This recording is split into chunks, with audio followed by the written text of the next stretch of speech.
തിരഞ്ഞെടുപ്പ് വിശേഷങ്ങളുമായി NCTV ജനഹിതം 2026 നിങ്ങൾക്കായി സമർപ്പിക്കുന്നത് തൃശൂരിന്റെ ജനപ്രിയ ജ്വല്ലറി നോബൽ ജ്വല്ലറി, ഷാർ ആമ്പലൂർ.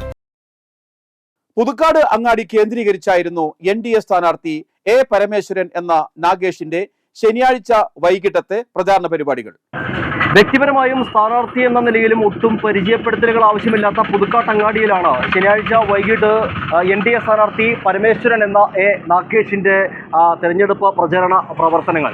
ഏതായാലും ഇനി 10 ദിവസം മാത്രമാണ് ഈ വലിയ തെരഞ്ഞെടുപ്പ് പ്രചരണത്തിന് ബാക്കി നിൽക്കുന്നത്. എങ്ങനെയുണ്ട് വോട്ടർമാരുടെ ഒരു സമീപനം എങ്ങനെയാണ്? ദിവസങ്ങൾ അടുക്കുന്നതോറും ഭാരതീയ ജനതാ പാർട്ടി ഏറ്റവും നല്ല രീതിയിലുള്ള വിജയപ്രതീക്ഷ മാത്രമല്ല 100% വിജയിക്കുമെന്നുള്ള ആത്മവിശ്വാസം ഞങ്ങളുടെ പാർട്ടി പ്രവർത്തകന്മാർക്കും എനിക്കും ഉണ്ട്. എല്ലാ മേഖലയിലും കക്ഷി രാഷ്ട്രീയത്തിനും ജാതിമത ചിന്തകൾക്കും അപ്പുറത്ത് ഞങ്ങളെ സ്വീകരിക്കുന്ന കാഴ്ചയാണ്. ഈ മേഖലയിലൊക്കെ തന്നെ മുഴുവൻ ആളുകൾ ഒരു മാറ്റത്തിന് വേണ്ടി ആഗ്രഹിക്കുന്നു. അതുകൊണ്ട് ഞങ്ങൾക്കൊരവസരം തരാൻ എല്ലാ ആളുകളും തയ്യാറായിട്ടുണ്ട്. കാരണം പല മേഖലയിൽ ചെല്ലുന്ന സമയത്ത് BJPക്ക് ശക്തിയില്ലാത്ത മേഖലയിലൊക്കെ ചെല്ലുന്ന സമയത്ത് കുടിവെള്ളമില്ലാത്ത കാര്യങ്ങൾ, അതുപോലെ തന്നെ ആ മേഖലയിലെ വിഷയങ്ങൾ അവതരിപ്പിക്കാൻ അവർ തയ്യാറാകുന്നു. കഴിഞ്ഞ നിരവധി കാലങ്ങളായി ഭരണകക്ഷി ഭരിച്ചിട്ടും ഒരു ചെറുവിരലനക്കാൻ പറ്റാതെ കുടിവെള്ളം കിട്ടാത്ത ആ പുതുക്കാട് പഞ്ചായത്തിൻ്റെ ശാന്തിനഗർ പോലുള്ള പ്രദേശങ്ങളിലെ ആളുകൾ ഇങ്ങോട്ട് വന്ന് പറയുന്ന കാഴ്ചയാണ്. എന്തായാലും ഞങ്ങളെ സംബന്ധിച്ച് വളരെ ശുഭപ്രതീക്ഷയോട് കൂടിയിട്ടാണ് എല്ലാ മേഖലയിലും ഞങ്ങൾക്ക് പ്രവർത്തനമെത്തിക്കാൻ സാധ്യമായിട്ടുണ്ട്. പ്രവർത്തകരെല്ലാം ആവേശത്തിലാണ്. തൃശ്ശൂരിൽ ഞങ്ങൾ സൂചിപ്പിച്ച പോലെ കഴിഞ്ഞ ലോക്സഭാ തെരഞ്ഞെടുപ്പിലുണ്ടായ ആ ആഘോഷം ഞങ്ങൾ പുതുക്കാട് നടത്തുമെന്ന കാര്യത്തിൽ യാതൊരു തർക്കവും വേണ്ട.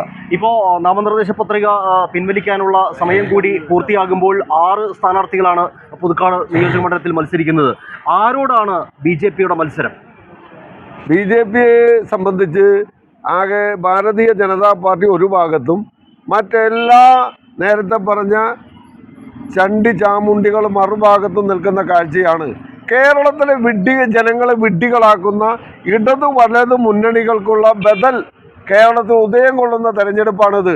കേരളം കഴിഞ്ഞാൽ കൈകൊട്ടി കോർത്ത് നിൽക്കുന്ന ആളുകൾ കേരളത്തിൽ കളിക്കുന്ന ഈ നാടകം ഞങ്ങൾ അവസാനിപ്പിക്കാനും ജനമധ്യത്തെ തുറന്നു കാണിക്കാനും ഞങ്ങൾ തയ്യാറാകും. കേരളത്തിന് പുറത്ത് ഇവർ പരസ്പരം കെട്ടിപ്പിടിക്കുകയും MA ബേബി അടക്കമുള്ള ആളുകൾ, രാഹുൽ ഗാന്ധിയുടെ വേദി പങ്കിടുന്ന ആളുകൾ, ഇവിടെ പിണറായി വിജയനും VD സതീശനും എന്തെങ്കിലും നാണമുണ്ടെങ്കിൽ ഭാരതീയ ജനതാ പാർട്ടിയുമായി നേർക്ക് നേർ പോരാടാൻ തയ്യാറാകണം. ഭാരതീയ ജനതാ പാർട്ടി ഒരു ഭാഗത്തും 2 കൂട്ടരും മറുഭാഗത്തുമായി പോരാട്ടം അടുത്ത് തന്നെ വരുമെന്ന കാര്യത്തിൽ യാതൊരു തർക്കവും വേണ്ട. അപ്പോൾ നാളെ പ്രധാനമന്ത്രി അടക്കം തൃശ്ശൂരിൽ എത്തിയാണ് പ്രചരണ പ്രവർത്തനങ്ങൾക്ക് ചുക്കാൻ പിടിക്കുന്നത്. എത്രത്തോളം ആവേശമുണ്ട് പ്രവർത്തകരിൽ? കേരളത്തെ സംബന്ധിച്ച് ഞങ്ങളുടെ ദേശീയ നേതൃത്വം വളരെ അസന്നിഗ്ധമായ ഒരു കാര്യം പ്രഖ്യാപിച്ചിട്ടുണ്ട്. പാർട്ടിയുടെ ആരാധനായ നേതാവ് അമിത്ഷാ സൂചിപ്പിച്ചത് കേരളം, ബംഗാൾ, തമിഴ്നാടെന്നാണ്. എന്താണോ അമിത്ഷാജി മുമ്പ് സൂചിപ്പിച്ചിട്ടുള്ളത് അതാണ് ഇന്ത്യ മഹാരാജ്യത്ത് നടന്നിട്ടുള്ളത്. കോൺഗ്രസ് ഇല്ലാത്ത ഭാരതം എന്ന മുദ്രാവാക്യമാണ് ഇന്ത്യ മഹാരാജ്യത്ത് അദ്ദേഹം നടപ്പാക്കിയത്.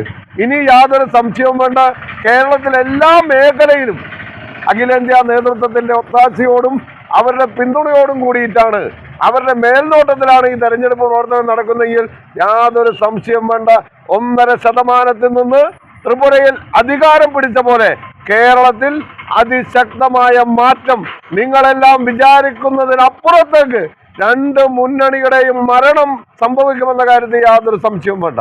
ഏതായാലും വലിയ ആവേശത്തിലാണ് പുതുക്കാട് മണ്ഡലം NDA സ്ഥാനാർത്ഥി നാഗേഷ് പറയുന്നത് പോലെ തന്നെ ഒരു മാറ്റം ആഗ്രഹിക്കുന്ന വോട്ടർമാർ BJPക്ക് അനുകൂലമായി ഇത്തവണ വോട്ട് ചെയ്യും. അത് വലിയ അത്ഭുതങ്ങൾ പുതുക്കാട് മണ്ഡലത്തിൽ സൃഷ്ടിക്കുമെന്ന വലിയ ആത്മവിശ്വാസത്തിലാണ് സ്ഥാനാർത്ഥി. ക്യാമറമാൻ നന്ദുവിനൊപ്പം ആൻഡോ കല്ലേരി, NCTV ന്യൂസ്, പുതുക്കാട്.